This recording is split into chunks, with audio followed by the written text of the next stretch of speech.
సిద్ధారూఢ మహాస్వామి దివ్యచరణాలకు నమస్కరిస్తూ మౌనయోగి స్థితప్రజ్ఞులైనటువంటి జగద్గురు గురునాథారూఢ స్వామికి దివ్యచరణాలకు నమస్కరిస్తూ ఈ బ్రహ్మ విద్య ఆశ్రమ సంస్థాపకులైనటువంటి పరమహంస పరివ్రాజకాచార్య పరమపూజ్య శ్రీ వీరభద్రేశ్వర మహాస్వామి దివ్యచరణాల బిందువులకు అనేక కోటి దండప్రములు ఆచరిస్తూ యా దేవీ సర్వభూతేషు మాతృరూపేణ సంస్థిత నమస్తస్తే నమస్తస్తే నమస్తస్తే నమో నమః అన్నట్టుగా ఆ జగజ్జని దివ్యచరణాల ముందుకు నమస్కరిస్తూ నా ఆరాధ్య దైవమైనటువంటి విశ్వకుటుంబీ సాధు చక్రవర్తి పరమహంస పరివిరాజకాచార్య పరమపూజ్య అప్పాజీ యొక్క దివ్యచరణాలకు నమస్కరిస్తూ స్తోత్రీయ బ్రహ్మనిష్ఠులైనటువంటి పరమపూజ్య విద్యానంద భారతీ స్వామి దివ్యచరణాలకు నమస్కరిస్తూ స్తోత్రీయ బ్రహ్మనిష్ఠులైనటువంటి పరమపూజ్య శ్రీ ప్రణవానందగిరి గురుస్వామి దివ్యచరణాలకు నమస్కరిస్తూ జగతః పితరౌ వందే పార్వతీ పరమేశ్వరు పార్వతి పరమేశ్వర స్వరూపులైన మీ అందరి చరణాలను నమస్కరిస్తూ శివాయ గురవే నమః.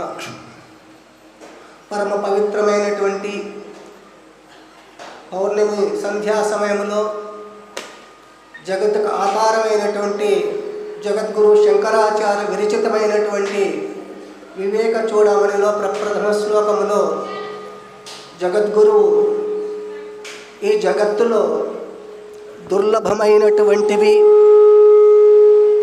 చాలా దుర్లభమైనటువంటిది ఏది అంటే దొరకనటువంటిది, దొరికిన దాన్ని సార్థకం చేసుకోవాలంటే అందువల్ల ఒక దగ్గర చెప్తారు మానవ జన్మ అంటే సామాన్యమైన జన్మ కాదు.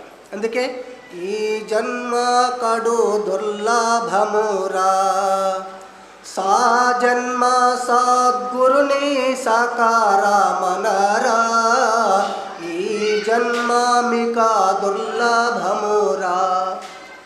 మానవ జన్మ ఇప్పుడు మనమందరూ కూర్చొని ఉన్నాం. జగత్తులో 84 లక్షల జీవరాశులు ఉన్నాయి.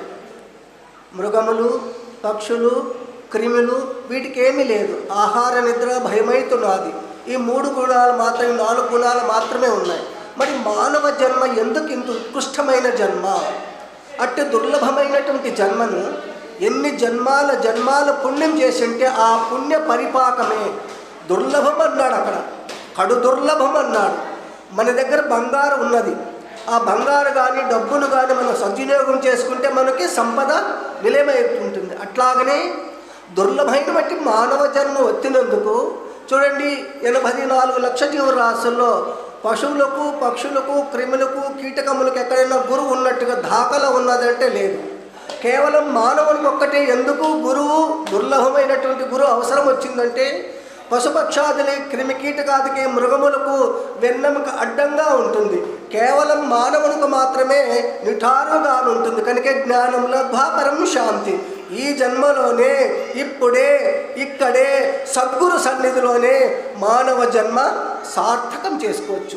మన దగ్గర డబ్బు ఉందనుకోండి, దాన్ని దేనికి వాడుకుంటే నీ జన్మ సార్థకం అవుతుంది అంటే మంచి పనులకు, పుణ్యకర్మలకు, సాధ్యమైనటువంటి కర్మములకు. అటువంటి డబ్బును మనం సార్థకం చేసుకుంటే అట్లాగనే మానవ జన్మ కూడా వచ్చింది.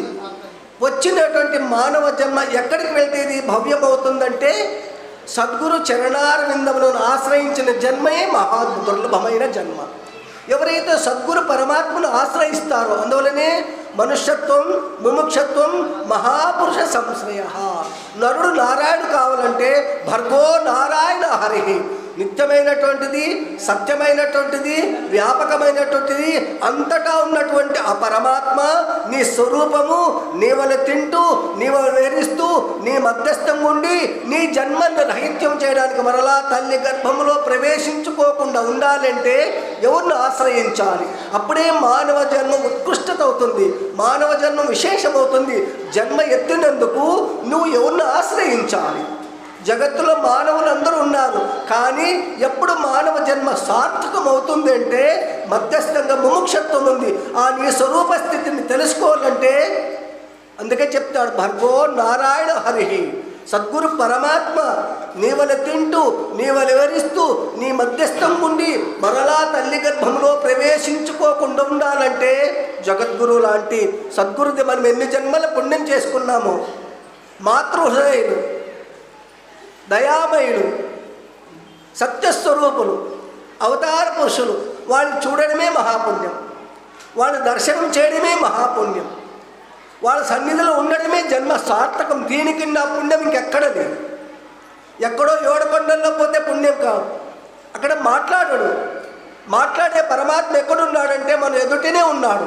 మనం ఎల్లప్పుడూ సద్గురు పరమాత్మని గురునామస్మరణ వృంతాగులు కుంతాగులు యావాగులు నామస్మరణ చేస్తుంటాను చెప్పాడు. మాటి మాటికి దళచారా శ్రీ గురువుల సాటి ఎవ్వరు లేరురా. ఆ సద్గురు పరమాత్మను మనం ఆశ్రయిస్తే ముముక్షత్వం నీ స్వరూప స్థితిని తెలుసుకోవడానికి. అందువలనే శ్రద్ధా భక్తితో త్రికణములతో. అందువలనే అన్నమాచార్యులు ఒక్క మాట అంటాడు, ఎన్నడూ విజ్ఞానమిక నాకు. ఓ పరమేశ్వర గురుదేవా, నా స్వరూప స్థితి నాకు ఎప్పుడు కలుగుతుంది?